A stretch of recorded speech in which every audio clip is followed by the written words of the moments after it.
It's the Scene World Podcast. I'm AJ. Joerg is right over there. Hello, AJ. Hello, everybody that is listening to us. Hope you're all doing well. I'm sure everybody is. Great. Momentarily, we'll be talking to Rick Heaton.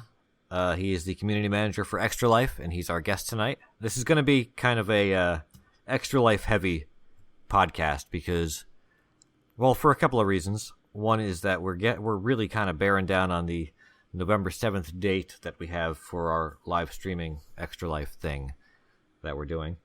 So yeah, we actually spoke about that since March when we spoke to Michelle Robertson and Crystal Herring. Yes, from the Frag Dolls at the time. Speaking of and them, now the new group name. Yeah, speaking of them, I was going to say that the Frag Dolls. We've been promoting since then that we're playing on the Frag Dolls Extra Life team, which is true. But now that we're getting down to it, the Frag Dolls team is no longer the Frag Dolls team. So Joerg and I are playing as part of Team Illuminate, which has the remains of the Frag Dolls and so on. So you can check them out and you can check us out and all that stuff on Extra Life. Okay. This is getting old. It is getting old, but you know, it's one of those. It's an audio gag. You know, it's one of those recurring things. You know, you gotta crumple the paper. But weren't we promised like 20 years ago already that there will be this paper-free office thing that never happened? Yeah. Actually, in the last 20 years, the amount of paper used in the office has increased. Yeah. I like to write things down, and actually, normally I just kind of crumple a fake piece of paper, or you know, like a blank one, just to make a point. But this time I actually have written things on it.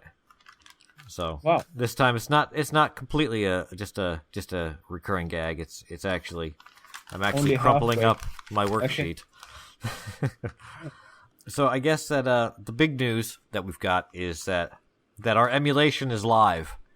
That you can actually go to the Scene World webpage, which is sceneworld.org, and you can view the issues of the magazine directly in your browser. And Firefox is recommended for this at the moment because it's a JavaScript implementation of the emulator, and some things like Safari have some issues with it. This may be fixed in the future. We're working on it. It's an ongoing process. Yeah, we are actually working together with Richard Janicek, who is the Vice JS maintainer, and he actually developed that, but put it on ice on 2013 because of lack of interest of the community. So I was writing to him like half a year ago when we discussed with Chris, our webmaster, which emulator we should use, because, you know, one of those things we are getting in our feedback chapter for the magazine, like the last 10 years, was I would like to view it in my office, but I'm not allowed to install Vice on it or any other emulator. So could you do something about that? Plus, it also poses a barrier for people that don't have an emulator and don't know the logistics of how that works and don't want to bother figuring out how to install the emulator, which you know, I would say is a lot of guests that we've had. You know, I mean, a lot of these people, they don't really care about, you know, the older stuff. We're talking to a lot of people that are doing new stuff and old Commodore things they're not so interested in, but it gives them an interesting way to see what we're doing, you know, along with whatever else that we have up there. But it allows them to actually see the magazine, which is the flagship product that Scene World is still doing. Well, with the exception of Dave Lowe, because he said, I'm not using emulators, I don't like emulators, I'm using the real hardware. Yeah, well. Well, he is an exception. Yeah, well, he needs to use the real hardware because he's doing music and stuff. But you have been pointing out a couple of times in our past interviews that I really want things working 100%. So yeah. You always have been mocking me for, this doesn't sound right, it doesn't look right. Well, you know. So you have to give a huge shout out to Gary Falk. He's one of the main editors for Scene World, who really kind of held our hands through this because Joerg and I sat down and attempted to implement this, and we broke things. So, and also to Chris Loinberg, our webmaster, who, again, we tried to change something on the webpage and we broke it, and he fixed it. really quickly. Yeah, which was really good because Computech, which is one of our other topics here, noticed us, and they informed Joerg that they were going to do some pieces on us, and so we wanted to get the website ready for that. And those things should be live now by the time that you hear this, but so he's like, in a couple of days they're going to be pointing people to our website, and so we're like, okay, let's fix it, and we broke it completely. Well, you deleted accidentally the wrong file, but fortunately there is some caching involved in the new web server that Chris put up, so it actually broke something, but it wouldn't be noticeable until the server crashed or something, or reboots or something. So we were lucky there, So let's talk about Computech. What's up with Computech? Tell us about this. They are known for actually releasing like the first the first commercial disc magazines in Germany, like Magic Disc, Game On, and Golden Disc. Mm-hmm. I think it started in 1988, if I'm not mistaken. Yes. And it was actually a commercial disc magazine. Now, of course, there is a connection. He called me and like, hey, I just saw you can be viewed online on the webpage now. And it's really easy because you allow people using the mouse and your outfit is kind of like Windows. So it's easy to use and you don't have to learn anything, which is something that actually received mixed reactions. Some people hate it and some people like it. Yeah, I'm one of those people that's not thrilled with it, but well, in this aspect, in this case, it helps us. In this case, it does. It's a good thing in this case because it allows people that don't necessarily know the system to be able to use it. You can pop into the emulator, you can use your mouse, you can click on things and just read the magazine perfectly normally without needing to understand how to load up a program, how to swap disks and all that other junk. You just load it up and read stuff, and everything's awesome. Yeah, and the interface is really a bit like Windows XP. Yeah, it is. Actually, it was designed back then in 2000 when there was still Windows 98. Yeah.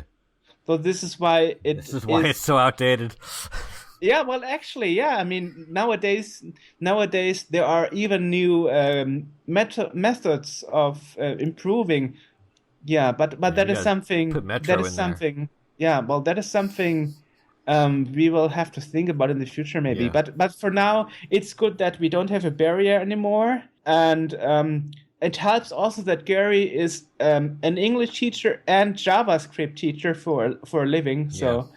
It was like, oh, I know this stuff. No problem. Yeah, after we spend like 4 hours typing things in and fighting with it and can't get anywhere. And he's like, oh, yeah, no, this is easy. I did this, in an afternoon a couple months ago. And he spent like, an hour. And he's like, there you go. Everything's up.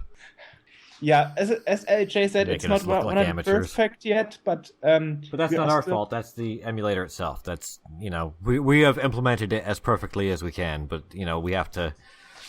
The actual, the JavaScript for the emulator and all that stuff still needs to be work. It's a work in progress, I should say. Yeah. And actually we spoke to the developers actually because the implementation of JavaScript is different in every browser. So, for example, in Safari, it doesn't even work. Safari is a sloppy mess, and I don't know why anyone would use it anyway. But yeah, well, it's a default browser on Mac. I use it, but I every time I use it, I think to myself, I really should stop using this. Well, now we have another reason. Yeah. But it's a default browser on Macintosh, isn't it? Yes. Actually, we should tell people how you actually can run it.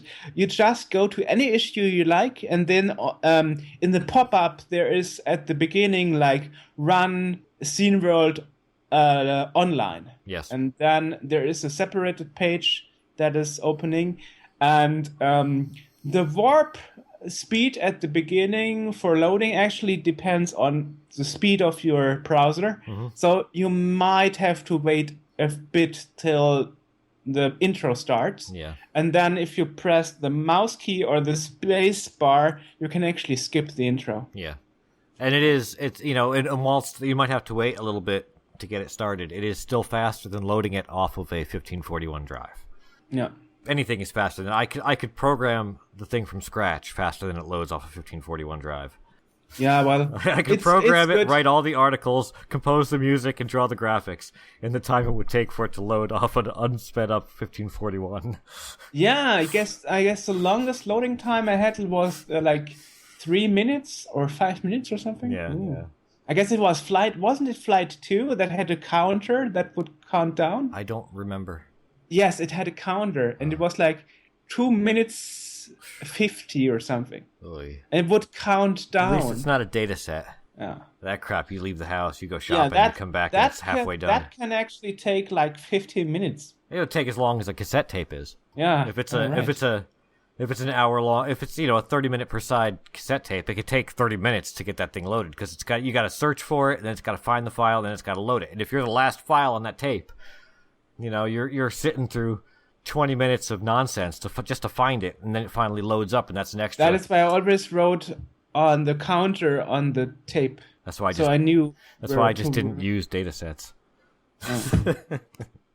Well, so but what else we have on our list? Well, again, a lot of this is heavily Extra Life oriented because we're counting down to it, and by the time you hear this, we're probably about a week out. This is November 7th. We're going to be streaming for 24 hours. We'll be alternating. We'll be playing stuff. We've actually already streamed once. We played Pro Evolution Soccer 2016 from Konami. And this is, if you go to twitch.tv/sceneworld, you can actually see this. We've archived it. I get my ass handed to me by Joerg because I haven't played a soccer game in a long time. But so we tried it. We played it. It was cool. It was a nice game. I enjoyed it. A lot of fun. Yeah. And so we've kind of tried this. We'll be trying it some more on the 7th when we do this. So that's a start.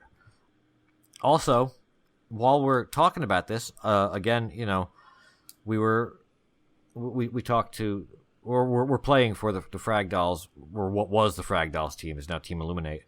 And Crystal Herring, who is the leader of that team, formerly Siren of the Frag Dolls, she is actually going to be your guest at the museum coming up. Yeah, where hopefully you will take part too.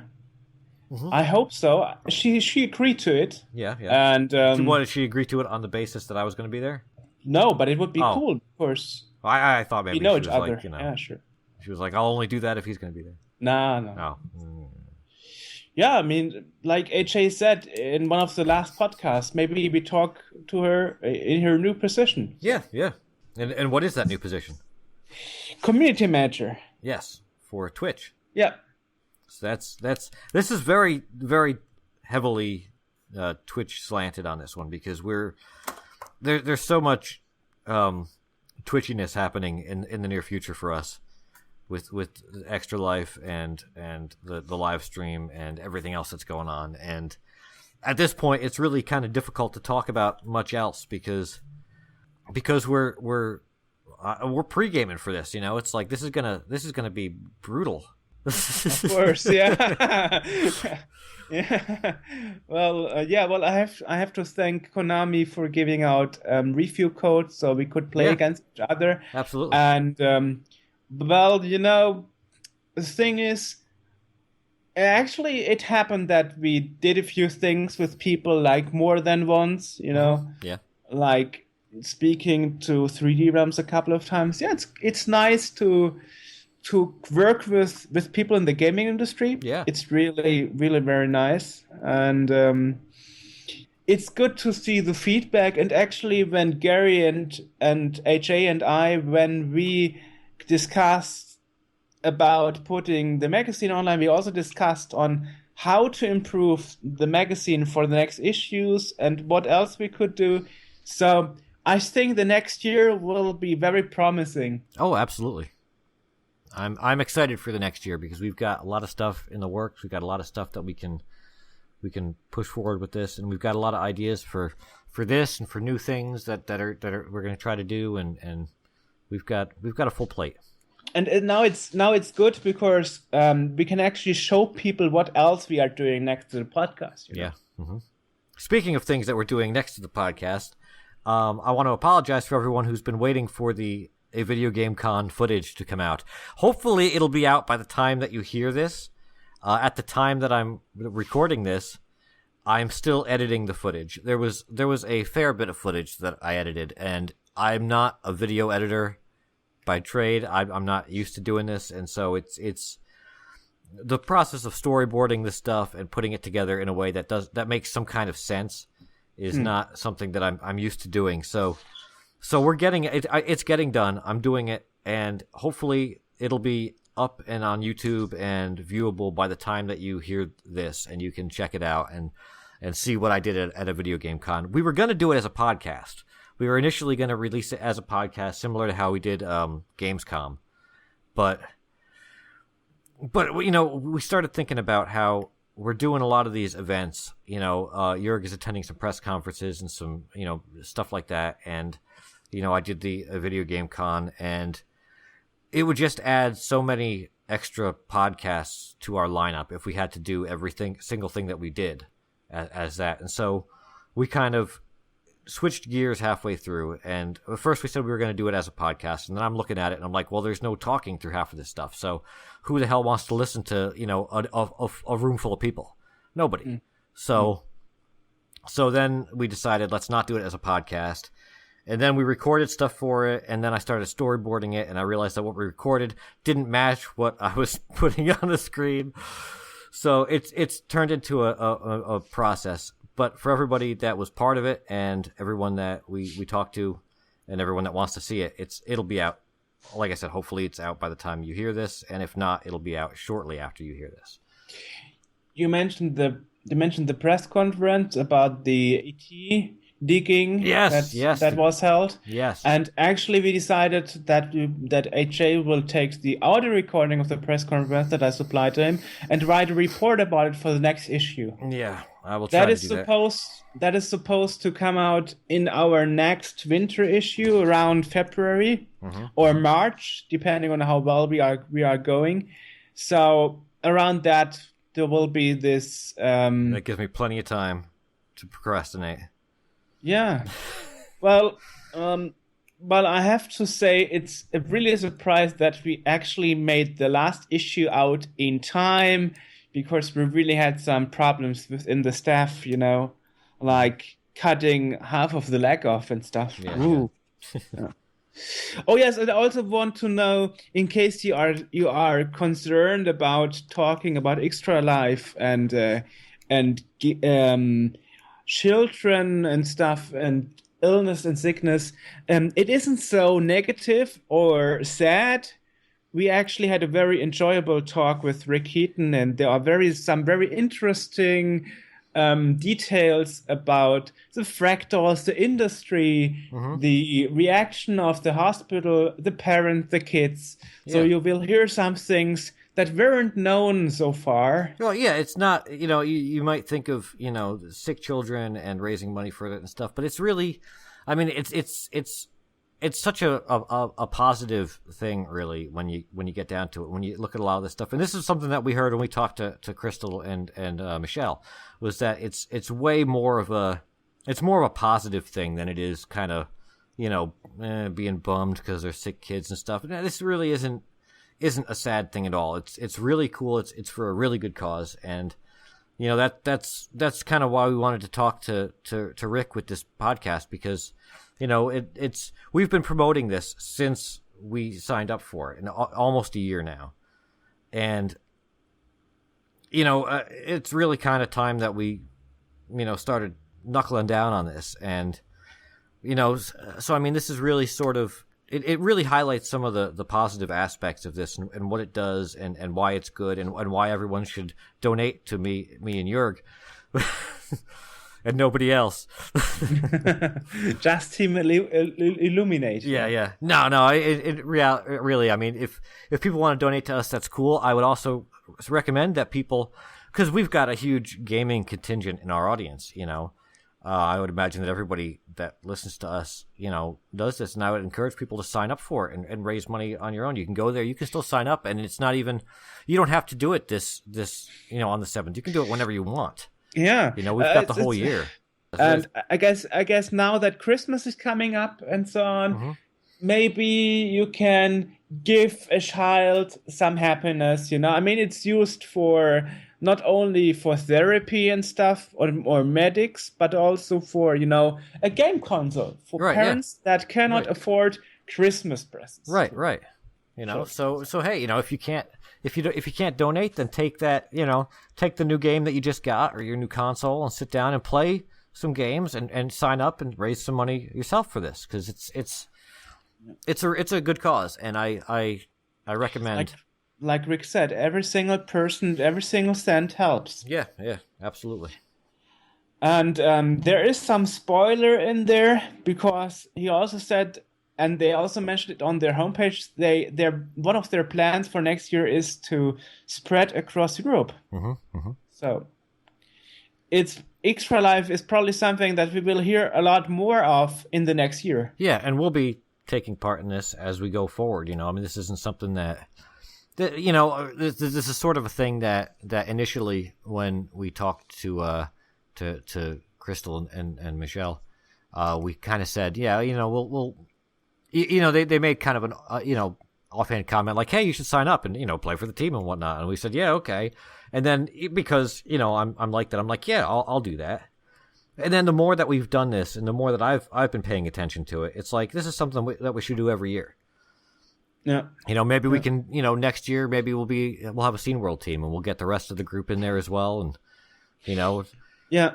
Well, actually, we are starting next year, as we said already, to get the rest of the team more involved in the podcast. So that's a sure thing. Yeah.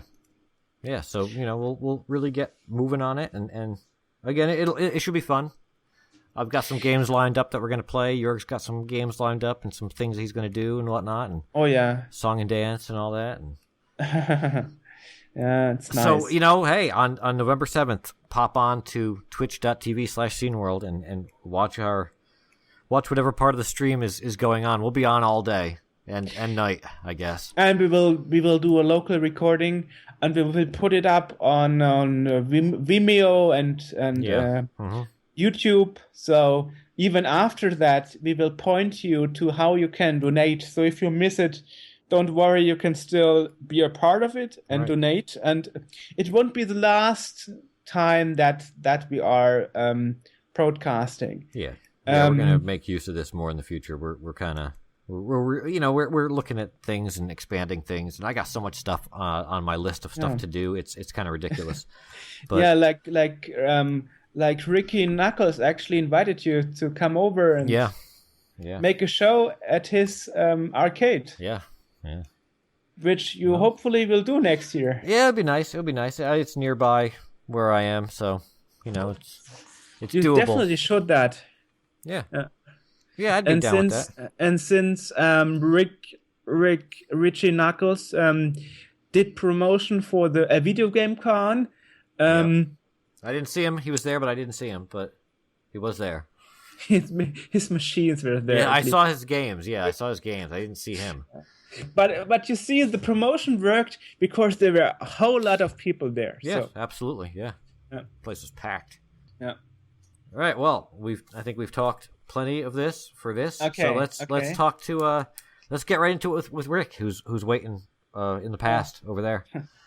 So today we are talking to Rick Heaton, who is the community manager of Extra Life, correct? Yes, correct. I'm the community manager for Extra Life at Children's Miracle Network Hospitals. Thanks for having me on, guys.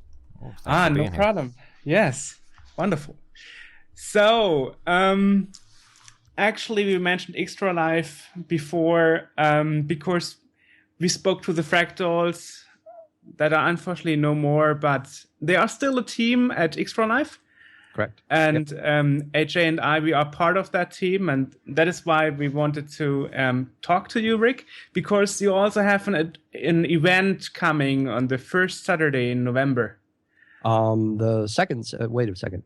I'm doing my math. November 7th is the date. I haven't looked exactly. at it. The first. Okay, that's first the first Saturday. Okay, good. Yes. So first, let's talk a bit about. How did you actually, Rick, start with video games and that stuff, because I guess you have to have a heart for video games to actually be a community manager of such an organization. Sure. I guess I was really kind of maybe 7 or 8.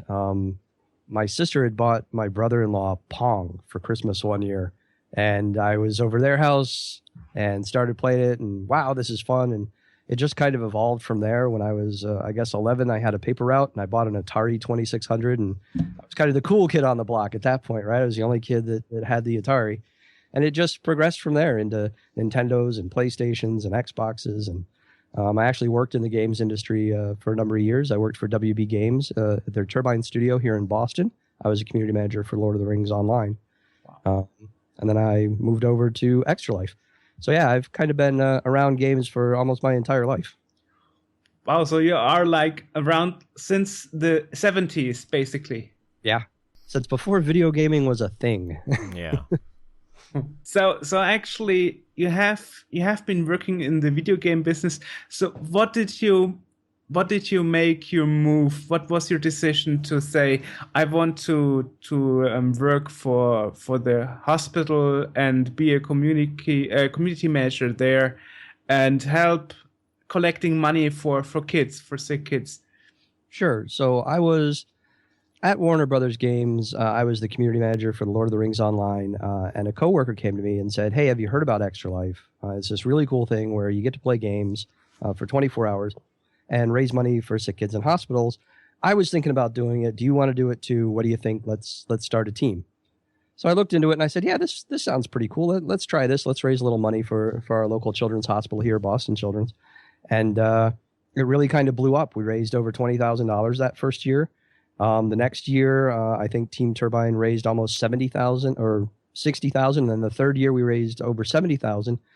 And then I saw that Extra Life was looking for a community manager themselves. And I figured, you know what? Instead of just me raising money with a handful of guys here in Boston, let's go out there and help them, nationally do this. So I went through the interview process and I got the job. And I guess it's a totally different kind of work. It is. I don't have, hundreds of thousands of MMO players screaming at me, why did you break this? So that's nice. It is nice getting up in the morning realizing that, everything I do today is going to help a child somewhere.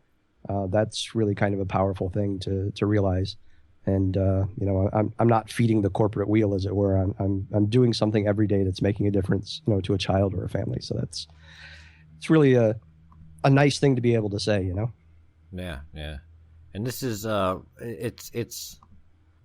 this is a thing that really benefits a lot of people in that pretty much all of the donations go straight to where you want them to go. Correct. When you sign up for Extra Life, which you can do at extra-life.org, you choose the hospital you want to play for. We have 170 hospitals throughout North America. That's U.S., Canada, Puerto Rico. And you pick the hospital you want to raise money for, and the money you raise, that's where it goes. It's not like, some charities, they say, well, raise money for this, and then they decide where it goes or which hospital gets it. You get to decide that. Right. Actually, I've read on the FHQ, I think it was, that you're actually looking into spreading the concept across Europe as well. Yes, we are. It's something we really want to do. I mean, gaming is an international thing. So we would love for everyone all over the world to get involved. But when you start talking about charities and not-for-profits and hospitals and children, a lot of legal mumbo-jumbo and messes get thrown into that pile. And it can be pretty tricky to navigate all the laws of, 200 and some odd countries throughout the world. So it's kind of a one-step forward, two-step back process trying to get this done. But we are constantly looking to make it happen. So hopefully. I mean, that's the interesting thing here, because I'm myself a retro gamer and I like to collect old video game consoles and stuff. And one sentence I've sometimes heard from people that don't have an understanding in this, like, why do you spend money on computer trash? You could donate the money to kids or something, to sick kids or something. So it's kind of interesting that there's Extra Life that actually earns donations by doing something like time wasting, Yeah, exactly. And turning it into something positive. Yeah, I mean, it's kind of like, everybody's got their thing, right? Everybody has a hobby they enjoy doing. And for the athletic set amongst us, you can run a marathon, or you can bike across your state or your country, and people will help you raise money for whatever cause you have. And what we saw was that, there's millions of gamers out there who are looking for a way that they can do what they do and raise money at the same time. And we just tapped into sort of this existing pool of excited, passionate gamers who want to help kids just by playing video games. And so far, it's been massively successful. We've raised over $14 million since 2008. And this isn't limited to just video gaming. We've spoken to as Joerg mentioned, we talked to the Frag Dolls, and I mean this goes to tabletop gaming and all kinds of other stuff. Pretty much anything that falls within the realm of gaming. Right, correct. Like we say, play games, heal kids, and games is a very broad topic. It can be whatever you want. It can be video games. It can be, you can play solitaire if that's your thing. And with real cards, you don't even have to play it on Windows or whatever. Tabletop actually accounts for something like 25% of our participants. It's a huge factor. We're very fortunate to have support of WotC, Wizards of the Coast, and also Geek and Sundry have stepped up and helped us in the past. So tabletoping is a huge part. I mean, it's interesting. I mean, if you look at the possibilities, and I mean, for example, I'm playing for International Sick Kids, and we actually discussed which is an earlier. actual thing. Which is he told me that, and the first thing I thought was, what? International Sick Kids? That's not a thing. It's one of our hospitals in Toronto. Yeah, it really is a thing. Yeah, it is. I think we have 3 hospitals: one in Toronto, one in Boston, and one in Indianapolis, if I'm not mistaken. So you can kind of pick which way you want to go with it. But yeah, it's a thing. Yeah. So what would interest me is you said it's different because you don't have players and an MMO screaming at you. So what does your daily job life look like? So it's kind of different every day, which is why I love community management. It's whatever's happening now. So I'll spend a lot of time talking with individual participants who have questions about the program, or I deal a lot with kind of a sub-program we have called the Guild program, where we actually organize groups of gamers within cities to play for a specific hospital. So, Boston has one, Seattle has one, Austin. There's 54 of them currently within our network. And so I'll talk to those guys. They're led by, a president, vice president, secretary, just like any kind of club would be. And, they'll have questions. Are we allowed to do this? Are we allowed to do that? There are obviously guidelines they have to follow. So I interact with them a lot. I interact with, on the hospital side, the hospital program directors who have questions about Extra Life and how do they get in touch with their players, or should they be saying these kind of things to their players? It's actually kind of fun sometimes to talk to people that aren't gamers about how do you talk to a gamer. Just like regular people. They're just normal people. Just talk to them. They think there's sometimes this kind of like, secret code that gamers know that no one else knows. So I spend time telling hospital folks, no, just talk to them. They don't bite. Yeah, that's another point, because you wouldn't really connect hospitals to video games in a way. No, right off you kind of don't. You think hospital, you think something, something terrible has happened and now it's time to get very serious, and it's not about having fun and being jovial. But the great thing about our hospitals is, the first time I ever walked into Boston Children's, for an example, I wasn't sure I was in the right place. It didn't feel like a hospital. It didn't look like a hospital. And there's groups within all of our hospitals called Child Life's Experts, which they take time out of every kid's day, however serious their illness may be, to remind them that they're kids. They play games with them. If they're having a birthday, they'll have a birthday party for them. It's an effort to kind of give kids back being a kid, regardless of what the problem is. Our hospitals treat everything from, say, a broken arm to, cancer, life-threatening illnesses. So sometimes just being able to be a kid for an hour means a lot.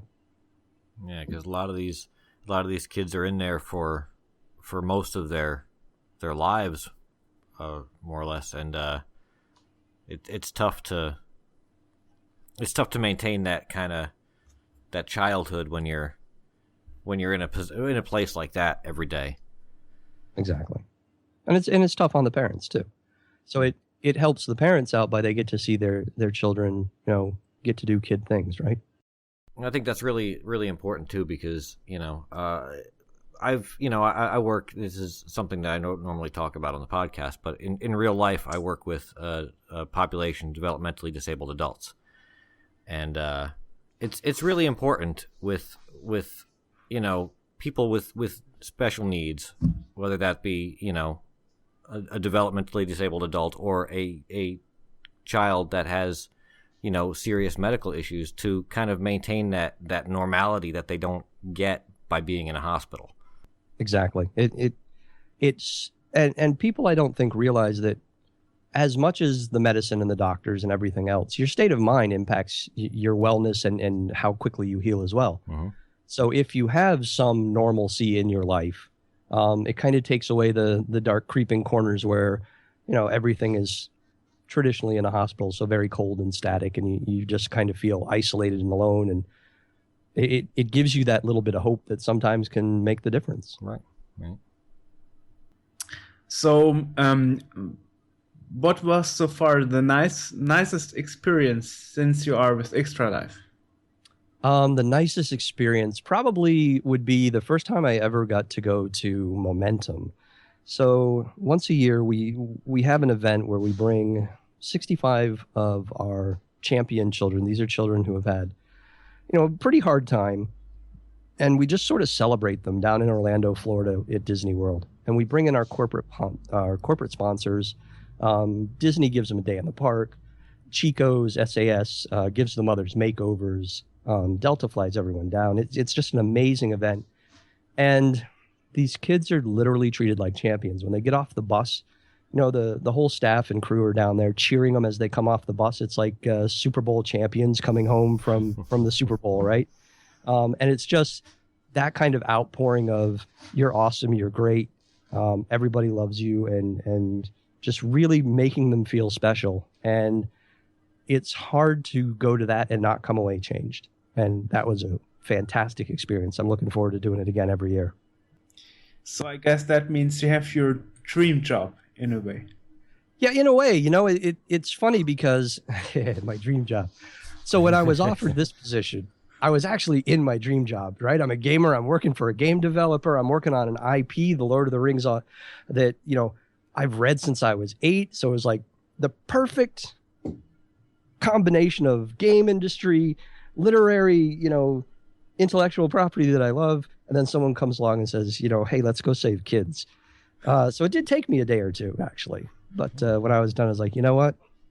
I can do that and have it mean something. So let's go do this. And that's when I took the job. But yeah, it has turned into a complete better than dream job sense.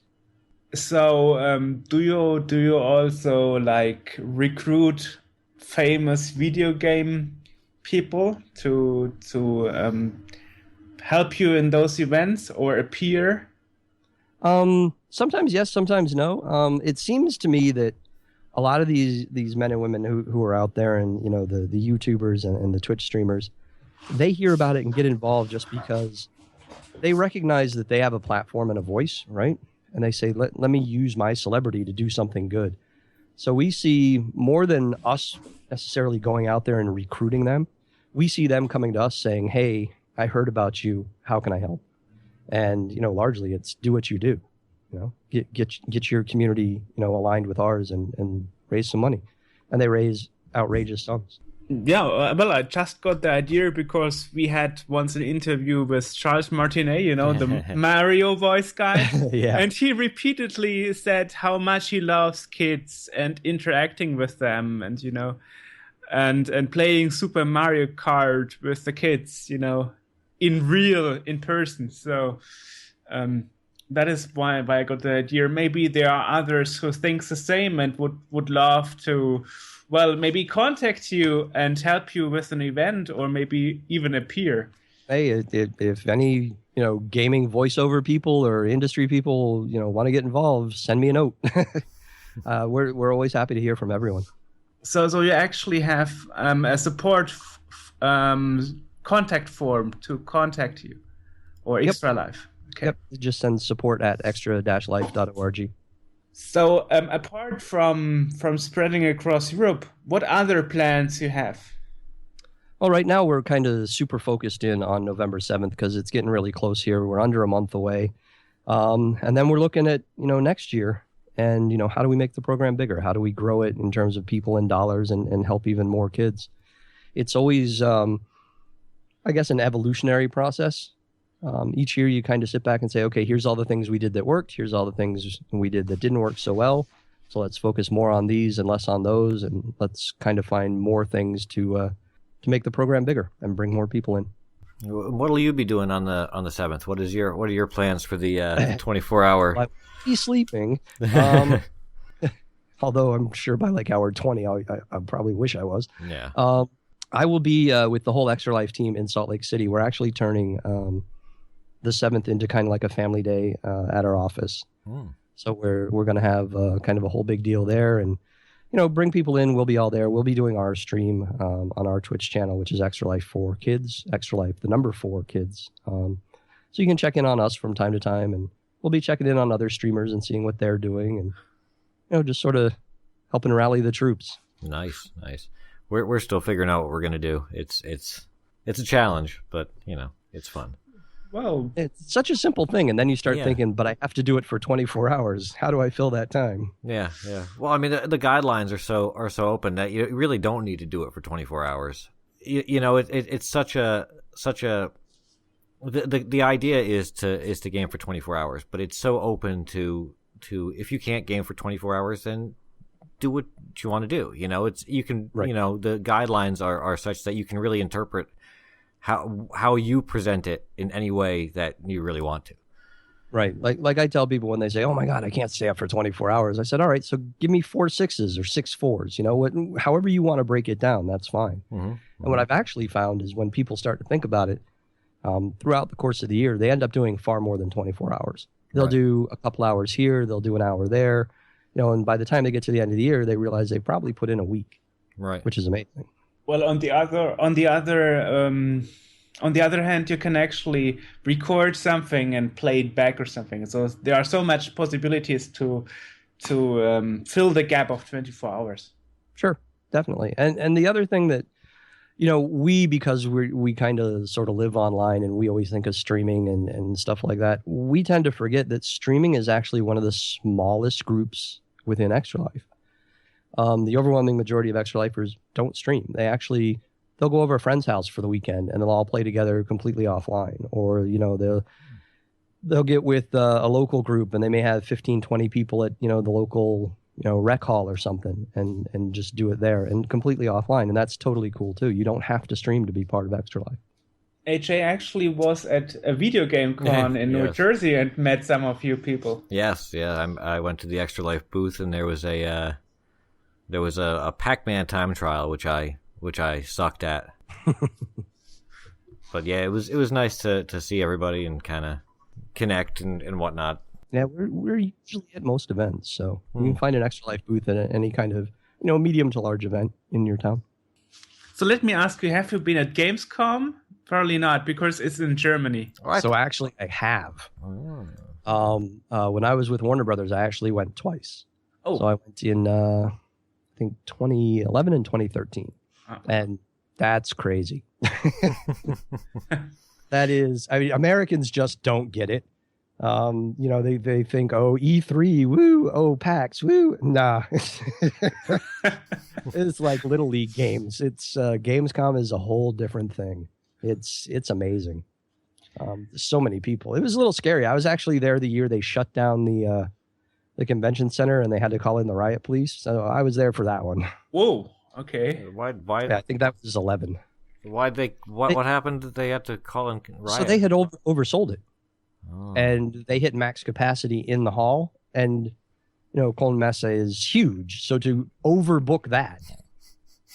Yeah, exactly.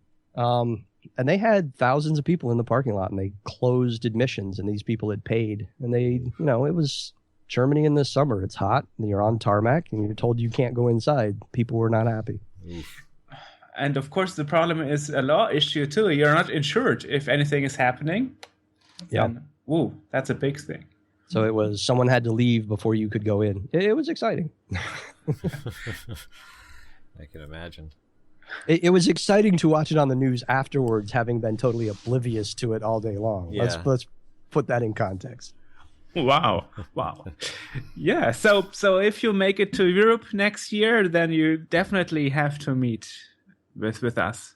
Sure. In Germany. Yeah. No idea if I'm going to end up in Germany or not, but if it happens, if we figure out this international thing, I've already explained to everybody we have to go to Gamescom. That's where it is. You don't have to go anywhere else; just go there. So. Plus, I love Cologne. So, yeah, Cologne is nice too. Yeah.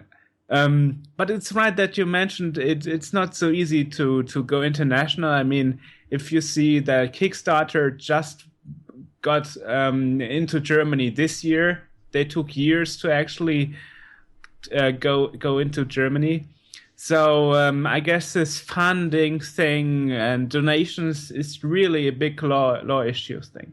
It really is. And then there's the whole privacy issues. You collect someone's personal information. Laws are different in Germany and in France and in the UK. And then you have the whole EU, law thing. And it is an ugly web of laws that, I've actually seen when I was with Warner Brothers where we would try to do things that were global, and the lawyers would come back and say, well, if you word it this way, it's illegal in this country, but you have to word it that way to make it legal in that country. So in some instances, making it legal in one country actually makes it illegal in another. It's just crazy. It doesn't make any sense. So it's very challenging to do anything internationally, especially when you involve personally identifiable information and money.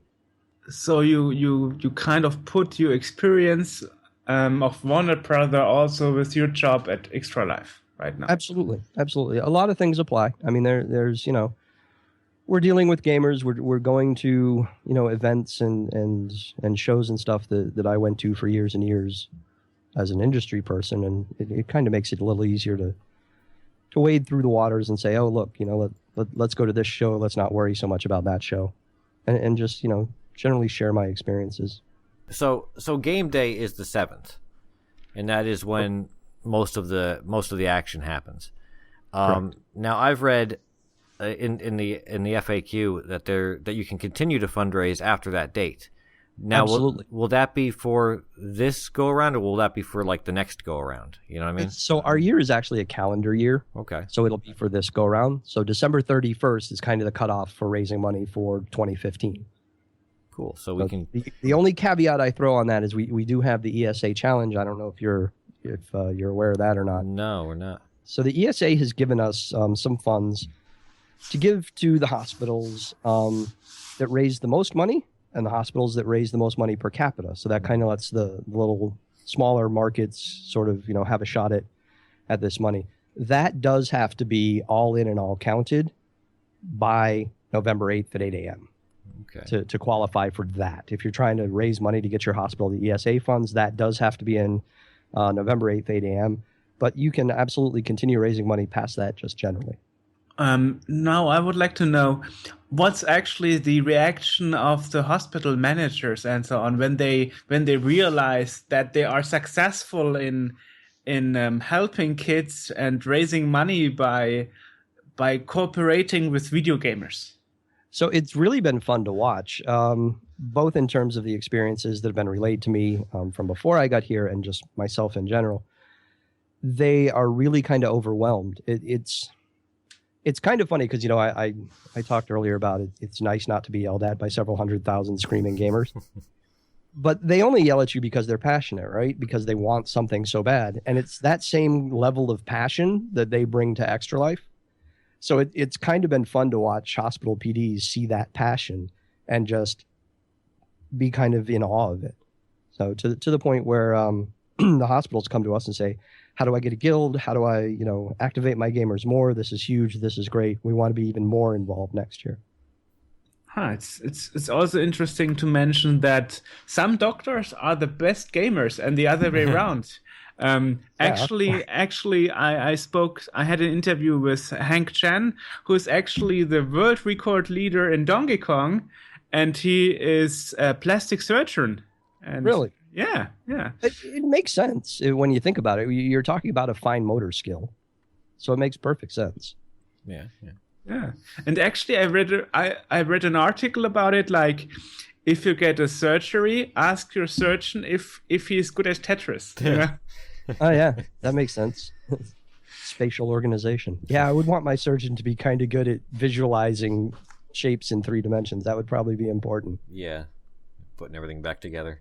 Yeah, exactly. None of this. Wait, I think I have an extra piece. Yeah. All right, and now let's go for the view from the parents. Actually, what is the feedback you get from parents? I mean, I guess they are more open to what their child are doing, but on the other hand, I guess a lot of them would worry, if that is any good for their kids, if Sure. If you spend time in front of video games. I always remember my mom's like saying, don't play too much. It's not good. It's making you silly and stuff. Oh, I heard the same thing from my mother. Go outside and play. Don't sit in front of that stupid thing all day. But now she writes me a check every year. She says, "Here's my donation." It's funny at first. You kind of get 2 different attitudes towards it. I was at an event in New York City where a couple of parents actually brought their kid in. And he was 14, 15 years old. And the parents are very big into philanthropy in general. And they had heard about the meeting. They had heard about Extra Life. And their son's a big Call of Duty fan. And they've been looking for a way to get him involved, in philanthropic giving.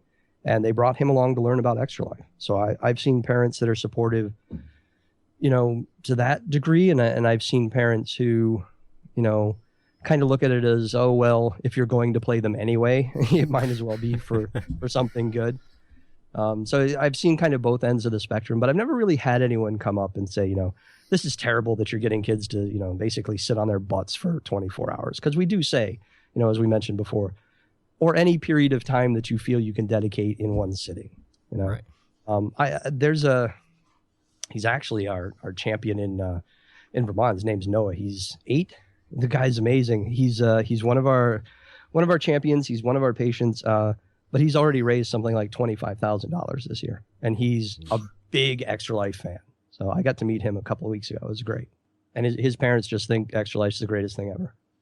So he's one of the kids that's being helped, and he's also helping other kids. Exactly, and he's not unique. We see a lot of that, or we'll see, adults who say, I was in a children's hospital, and I do this to give back to everyone who helped me have a fighting chance. So you find real quick doing this, there are more people out there who have benefited from a children's hospital, specifically a CMN hospital, than you ever thought possible. It's really amazing to see how many lives have been touched. And that's something that we heard from other people that have taken part in this. And, when we talked to the 2 from the Frag Dolls, they were kind of almost misty talking about how they got to meet some of these kids, and one of the kids, they gave them a PlayStation or something, and they were just, Oh, so you were talking to Crystal and Michelle. Yes. Yeah. They came to Momentum, the thing I was talking about before. Okay. Yeah. And yeah, they did. We gave all of the kids that were there, thanks to PlayStation. They donated a PlayStation 4 to every kid, every one of our champion kids. And it was amazing. And, talking about the parents, when we announced that the kids were getting the PlayStation 4, there was like a second delay, right? The kids immediately went into, oh my God, I'm getting a PS4. This is so amazing, right? Like just kind of lost it. And there was this slow dawning on the parents of, I've just been given this $400 video game console that in many cases I could have never done for my own child. And then you saw them while the kids were kind of going through the roof, like we had just given them an entire box of chocolates or something. You kind of saw the parents sort of break down a little bit and start to cry. Tears of happiness, not of sadness, that this incredible thing had been done for their child through PlayStation. It was something to see. It's something that you think about it, and yeah, it's a video game or whatever. But I mean, it's such a huge thing to some people, that like you said, they might not be able to do that for themselves, or right. And it can really change someone's life for the better for a while.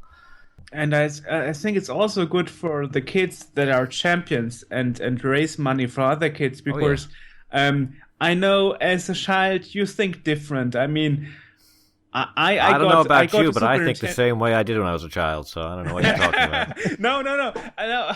Maybe. I'm still a big child anyway. No. My point was, as a child, you don't realize that maybe other families can't afford what you have. Mm-hmm. I mean, I saw my friends at school having all a Game Boy or Super Nintendo, and myself a Commodore 64, and I thought that is like the normal thing in the world, but kids usually don't realize maybe that other families maybe don't have the money, so it's actually good as a social aspect, because I think for the kids it's life changing. It's probably giving a big positive attitude in their personality, in their future lives. I agree completely. I think when you're really young, you don't have perspective, right? You kind of, this is my world, and mom and dad are pretty much taking care of everything, and you kind of don't see beyond that. And since people tend to move in similar circles, if you go to your friends, like you were saying, they're pretty much the same economic class as your parents were.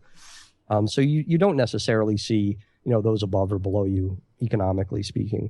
And I think for a lot of people, the first time that they kind of get a taste of that is sadly when something bad happens, right? And you suddenly realize that, mom and dad don't have control of the universe, and sometimes things happen, and you end up in a hospital or something, and you start to see these other things. It's not easy being a kid, because there are so many things that happen that kind of make you grow up faster than I think any of us would ever want to, or any of us would ever want our kids to. And unfortunately, being hospitalized is one of those things.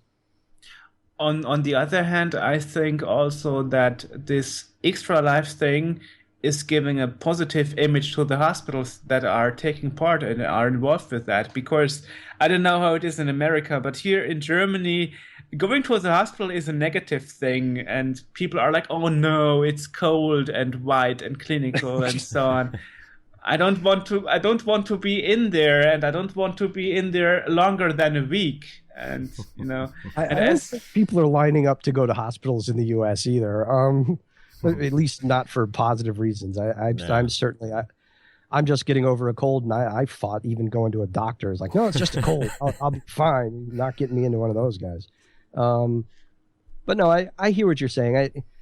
I think, for us, I don't know that it makes the experience of having to be in hospital better. I think what it does is it makes your experience while you're in hospital better, because, the funds we raise do make things a lot easier, for the kids, like I said before, to be kids, when their treatment allows it. And, I don't operate under any delusion that these kids are like, woohoo, I'm in the hospital, I get to play video games. But it's definitely, I'm stuck here in this room, and but I know at 2:00 the video games are going to come by, or I know at 3:00 the child services people are going to take me into the playroom and I can play with Legos or something. And there is that something to look forward to. And in talking to the child life people at Boston Children's one time, they said the playroom is, and this is what they said, true story or not, I don't know, this is what they said. The playroom is off limits for doctors. All right. If you go into the playroom, you're a kid. Mm-hmm. If a doctor wants to come in the playroom, it is to play with the kids, whatever games the kids want to play. It is not a place where they get medicine. It is not a place where they get poked and prodded and, all the medical stuff like they do in their room. So apparently some kids get pretty good at knowing when it's time for their meds, and they run to the playrooms. And it's like, nope, safe. I'm on base. You can't touch me. And then it takes a little prodding to get them back out. But it's just one of those things where, that's a kid being a kid, right? And that's a great thing.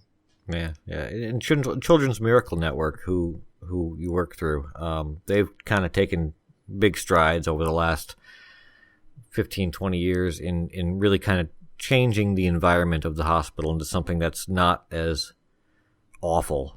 Right.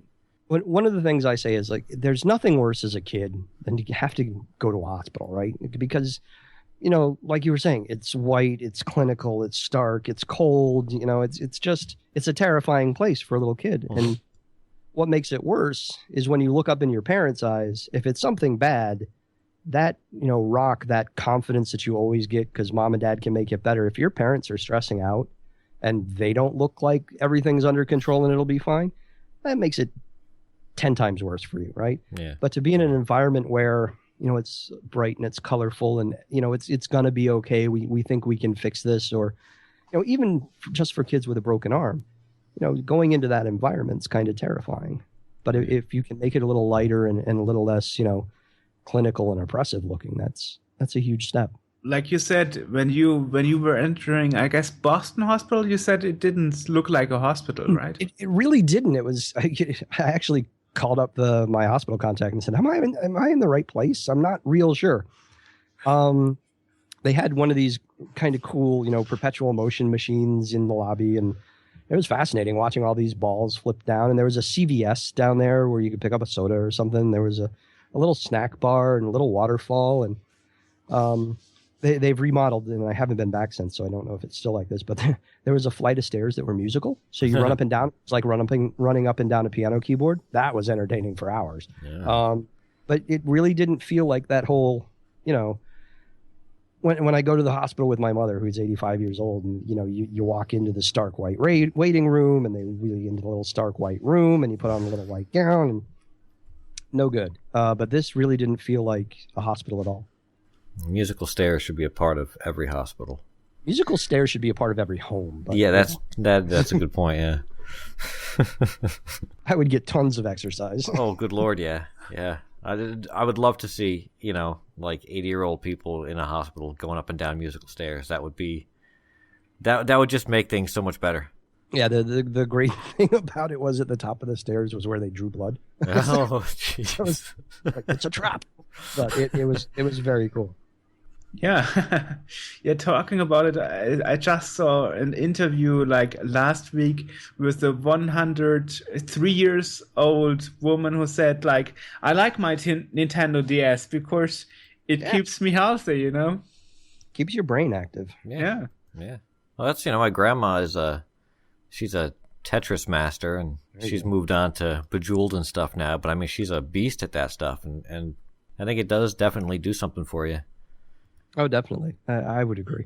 Helps keep the mind sharp. You're giving it something to do. You're giving it puzzles to solve. Right. And it's interesting because when I first thought about hospitals, I said to AJ, okay, maybe this guy we are talking today is not really involved into video games so much, but now I hear the total opposite, So, like you are totally into it, You actually worked for the industry, so. Oh yeah. Definitely, and I was on the press side of things for several years too. But no, I'm definitely into it. I'm sitting here in my loft, and it's like between I think my bookcase has about 10 books on it, and the rest are all video games. So. Yeah. I just saw like a few months ago they released the Untold History of Japanese Video Games. Oh really? That's one of those books I want to read next. It's getting pretty expensive because there are not so many copies left. Right. Yeah, limited run. Yeah. You print yourself. Yeah. So we talked about the goals from Extra Life, as you said. But what are your personal goals, Rick? So my personal goal this year is to raise $1,000. I'm about $600 there. So I got a little bit more to do. So I'm 60% of the way there. I think I've raised 610. Extra Life as a whole, I think our goal is 9 million for the year. So a little bit of work to do on all fronts. We just crossed 2 million already, which is the earliest we've ever raised that much money. Oh, wow. Yeah, so how much money do you actually raise average on the? They raised 4 million in 2013. I have that figure. I don't know what was raised last year. 6.1 was last year in 2014, and this year we're looking for 9. Nice. So, okay. Personally, I'm looking for 10, but 9 is our official goal. I just like double digits. Yeah. Nice round numbers. And what are your goals for Europe? As you said, Europe is the next step, and that maybe takes a while still to get to Europe. But did you already make up your mind what you would like to change in Europe, or what you would like to make different? The thing we'd like to change and make different is be able to bring Extra Life to Europe. I mean, that's obviously the big challenge, and it's just a question of wading through all the regulatory challenges, and that's just going to take time. Yeah, I mean, Europeans are probably a bit different than Americans. You know, I mean, a bit. Yeah, I'd say they're a bit different. No, exactly the same. No, I think it's, and it can be challenging, for Americans to understand this. When we say North America, Canada's not that different from the United States. And, the United States, we don't really stop to think about as being technically 50 individual states with their own laws and their own way of doing things. And because of that, most Americans, when they say Europe, they take that sort of context and try to apply it to Europe. But Germany isn't the same as Austria, and they're not the same as Britain, and they're not the same as Italy. And so now you start getting all of these things, even within the EU framework. There's so much that's different where it's just a challenge. You've almost got to have a different organization for every country. And on a certain level, that becomes impractical. And if you make the jump to Europe, you would have the advantage that at least there's one organization for the whole world, kind of. Yeah, I mean, that would just sort of make it a little easier, instead of having to generate, how many countries are in the world right now? 250 some odd? Too many. Yeah, that would be... Let's just consolidate them all. Yeah, exactly. But one organization is a lot easier to deal with than, 200. Because then you end up with like Hydra, and that's bad. Yeah, I mean, I'm just amazed because I realized, especially since the last year, a lot of organizations and companies are trying to reach out to other regions in the world. I mean, for example, this year I talked to a lot of people from Uganda and other African countries because now they have a fast internet, broadband internet. So that's the whole world coming to us. Yeah, and I think that's something people forget. It's there are pockets in the world that are just now getting to where the U.S. and Europe were 10 years ago, 15 years ago, and again, and I on this score, I think Europeans and Americans are very similar in that we kind of, we think so local, we forget other parts of the world. And I don't mean that in a negative way. We just forget that other parts of the world don't develop at the same rate that we do. So you kind of just assume that Uganda should have always been on the internet. But in reality, they weren't. Yeah. I mean, it's just an example. I mean, 20 years ago, when I was at school, I learned something like, in the poor part of Africa, you mostly eat mashed potatoes and rice, And when I did the first time with a woman from Uganda, a Skype video call, she was eating French fries in one hand, and on the other hand was a ketchup bottle. So I was like, okay, so this is like fast food. Still a potato product. Yeah. I mean, technically, it's still a starchy food. No, and that's like a whole other conversation about it's a little sad that sometimes fast food is the first, I don't even want to use the word, advanced thing that some of these countries get. It's like doesn't speak well for us in the quote unquote developed world that the first thing we export is crap. So yeah, I mean, anyway, I didn't want to make promotion for fast food. I just want to say that this Europe, podcast brought to you by Arby's. No, I just wanted to say that Europe is maybe the first step, and then you go to other parts in the world. You know? Yeah, certainly. I mean, and it's, every time we go into a different geographic region, we're going to have the same problem. I mean, whether it's Europe or Africa or Asia or wherever, you still have to deal with, the countless web of laws and politics and just, stuff. Yeah, it's just a question of time where even such organizations like Extra Life will make a global impact, not just national-wide. Oh, I agree. Oh, and I think, kind of we do as it is, because obviously, you're playing for sick kids in Toronto.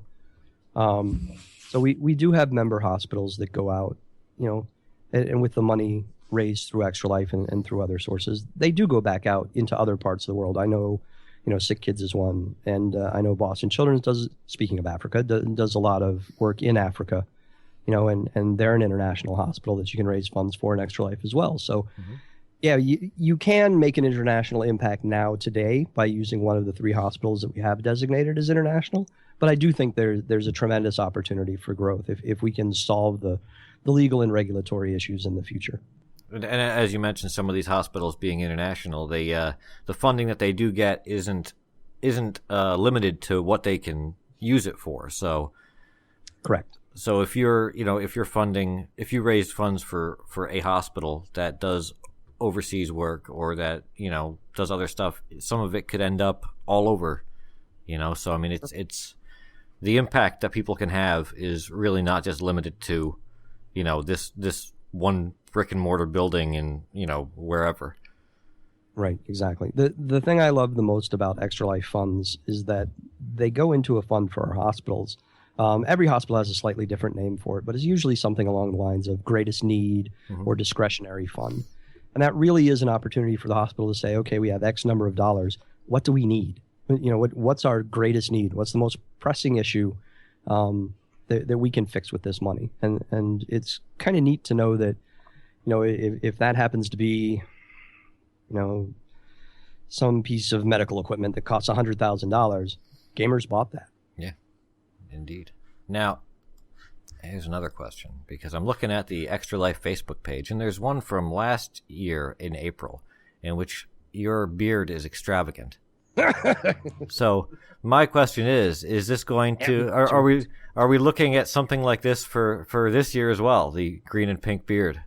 So that was actually holy cow, I hate the internet like you would not believe it.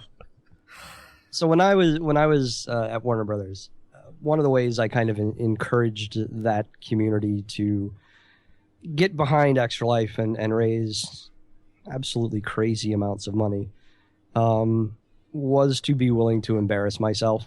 So going back to that whole hundreds of thousands of gamers screaming at you and being mad, well, this was an opportunity for them to, put a little money into a good cause and take out their frustrations on me.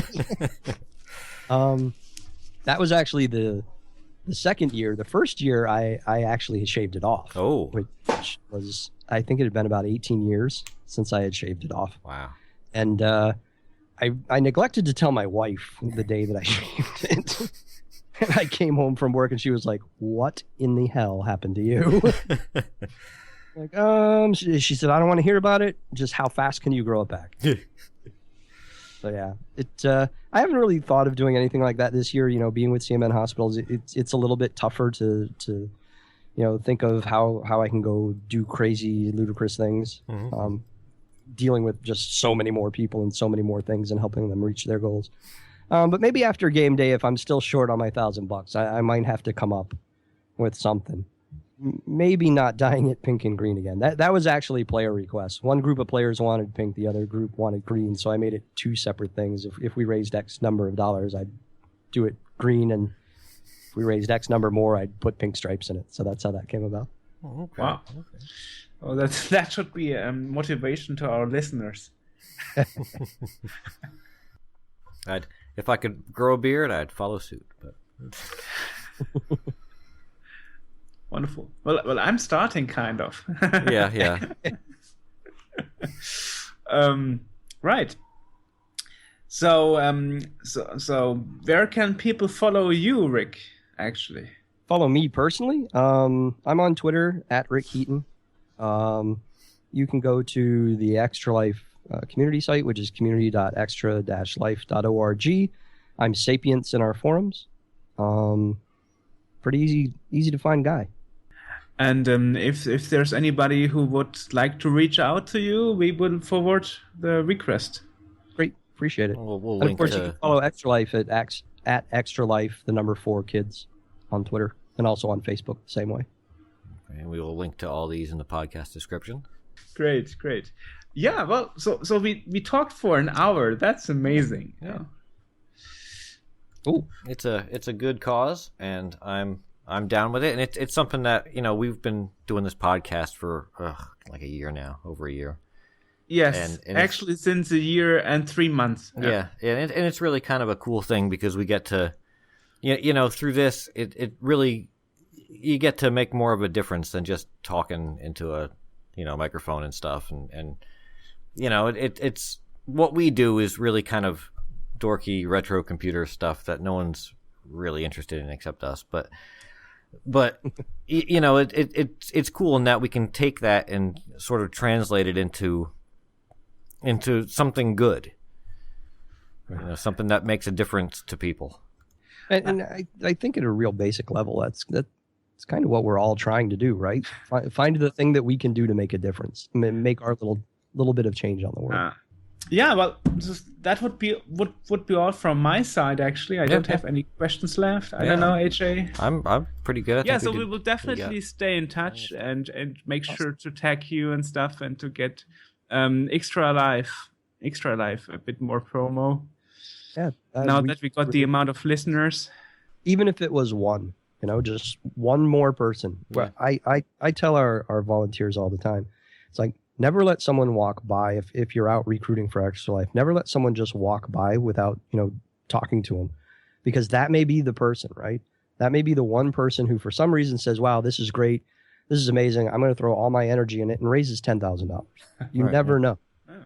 Well, I guess that's all for now. Yeah. Thanks for talking to us, and it's a great organization. It's a great cause, and we will definitely promote that as we go forward into November, and as we figure out what to do for it, because it's bearing down on us quick. Yeah, it is. I keep looking at the calendar going, wait, it was just April. Yeah. Well, I mean, you could use the cause to prepare for Christmas. Some people do. Some people do Christmas. Some people say, on my birthday, instead of getting me a present, donate $25 to my Extra Life page and stuff like that. A lot of people do that. Great. Thanks for taking the time again, and we will stay in touch. Now that I sent you a friend request, you can't hide. Yeah, I can't hide. Yeah. Thanks. Sure. Thanks, guys. Appreciate it. Thank you. All right, thank you. So, have a good evening. So that was Rick Heaton. That's really cool, and we're really kind of excited to be kind of taking part in this and doing our thing for Extra Life. You can check out their website. It's and we've said it throughout the podcast, but we'll say it a few more times. extra-life.org. That's the website for them. You can check out Rick's team. He's part of Team Sapience. That's extra-life.org/participant/sapience. SAPIENCE. Me, I'm over there, extralife.org/participant/AJH. Joerg is extra-life.org/participant/NAFCOM. Donate, check us out, do all that stuff. We also have the Twitch channel that we'll be hitting up, twitch.tv/SceneWorld. And if you look on there, I'm sure you'll find lots of stuff. Lots of people are streaming for Extra Life, so just look around and you'll find things. I also want to point out that Rick Heaton is running Extra Life podcast this year, and you can actually check that out at http://blog.extra-life.org/podcasts. Cool. So take a listen to that. Well, we got a few more links. So, for example, if you want to check out our magazine in the emulator, you can actually go to sceneworld.org. There's all sorts of stuff there. There's issues, there's podcasts, there's videos, there's all kinds of crazy stuff. Soon there'll be, potentially by the time you hear this, there'll be a Twitch page on there as well, which will be streaming whatever is on our Twitch page, which is most likely going to be nothing until November 7th. You can check Joerg out. He's got a blog over at nafcom.eu. I've got a blog that is occasionally updated, not recently though. It's over at justwestofhell.com. Well, and you should subscribe to our YouTube channel. Yes. We need more viewers to our YouTube channel. Yeah, check out our YouTube channel, check out our Twitch channel, check out our Vimeo channel. We're on everything. Just, right. Subscribe to everything. Our YouTube channel is actually at youtube.sceneworld.org. Yes. Check that out. Subscribe, like, whatever. Or don't like, or leave us terrible comments, whatever. It's all good. We like everything. Even terrible comments. Yes. Mm-hmm. Yeah. Okay, so that's the podcast. We will see you next time. Or hear you next time. Yes, we'll see or hear. Yeah.